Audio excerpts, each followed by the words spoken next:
అయితే ఎక్కండి, మనం అంగారకుడిపై ప్రయాణిస్తున్నాం. అంగారకుడి ఎర్రటి ఆకాశంకి మీ రోవర్లో ప్రయాణిస్తూ ఎటు చూసినా విస్తరించాలను ఎరించుకోండి. అంగారకుడి భూభాగం పదునైన చిగ్రాలు, మృదువైన మైదానాల మిశ్రమం ఒక చిత్రకారుడి కళ్ళలా ఉంటుంది. వింత నేలపై ప్రతి ఎగుడు దిగుడు గ్రహం యొక్క పురాతన చరిత్రను గుర్తు చేస్తుంది.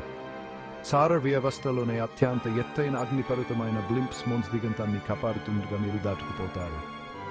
గాలి పల్చగా ఉంటుంది, నిశ్శబ్దం లోతుగా ఉంటుంది, మరియు మీ రోవర్ నమ్మకమైన గుర్రంలా హమ్ చేస్తుంది.